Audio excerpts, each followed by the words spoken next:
Hi there, I'm Peter Russell from Supertax.ca. Welcome to another one of my video blogs. Today's discussion is a walkthrough of an example of a capital gains reserve here in Canada.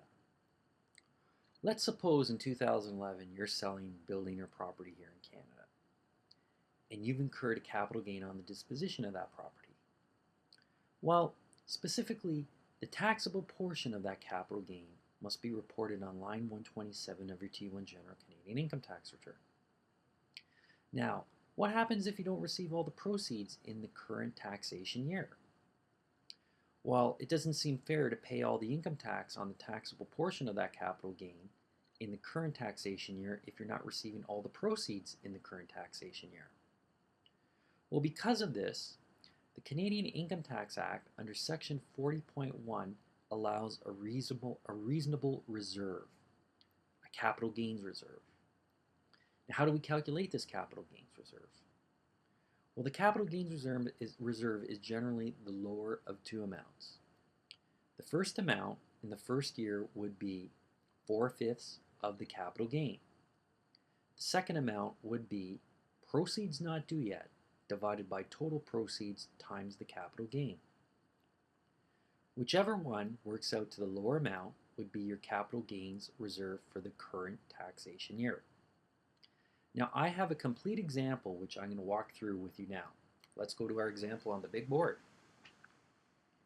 Capital gains reserve. Okay, now we're going to keep this as simple as possible. In the current taxation year, we sell a building for proceeds of $800,000. Our building ACB, or adjusted cost base, was $400,000. This works out to a capital gain of $400,000. Now, in theory, the taxable portion of that capital gain would be reported on line 127 of your T1 General Canadian Income Tax Return. But we have proceeds not due yet. In 2011, we haven't received $700,000 of the total proceeds, which is $800,000. That means we must calculate a reserve. The year one reserve is the lower of two amounts. 4/5 of $400,000, which is $320,000, or proceeds not due yet, $700,000 divided by total proceeds, $800,000 times the capital gain. $400,000 works out to $350,000. The lower of these two amounts is $320,000. That means our reserve for 2011 is $320,000. So what is our capital gain for 2011? Well, $400,000 less $320,000 is a capital gain of $80,000 in 2011. The taxable portion of that capital gain is only $40,000. That would be what would be reported on line 127 of your T1 General Canadian Income Tax Return. Now, as I mentioned before, in the next year, we must take the reserve back into income and then deduct a new reserve. And we must adjust the figures based on the proceeds not due yet. So their year two reserve is calculated as follows. 3/5 times $400,000 works out to $240,000. Or proceeds not due yet. Our amount is changed to $300,000. 300,000 divided by 800,000 times 400,000 works out to $150,000.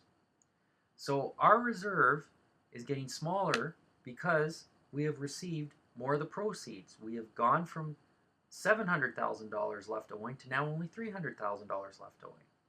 So let's calculate what we got to take into income. Well, we got to take back in income the prior year reserve, which is $320,000. less the current year reserve, which is $150,000. The net amount works out to $170,000. That is our capital gain for 2012.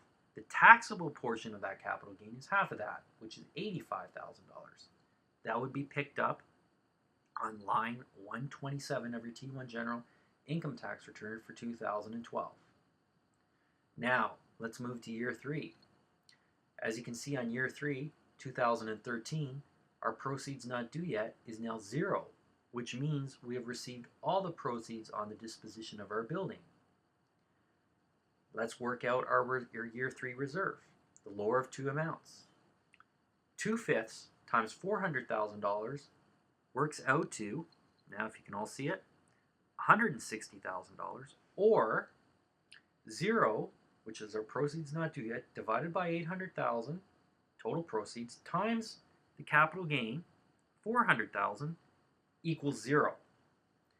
So the lower of those two amounts is obviously 0, which means there is no more reserve. That means last year's reserve, which is 150,000, is taken back into income in year 2013. The taxable portion of that capital gain is $75,000. So all of the capital gain has now been taxed over 3 years. So our original capital gain of $400,000 was taxed over 3 years: 2011, 80,000; 2012, 170,000; and 2013, $150,000. You quickly add that up. 80 and 170 is 250, plus 150 works out to $400,000. Now, of course, only half of that is taxable.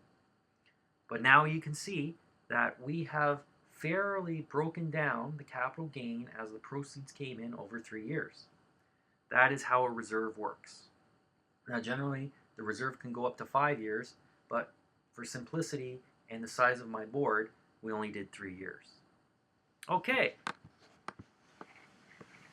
I hope you found this video informative on the calculation of capital gains reserves here in Canada.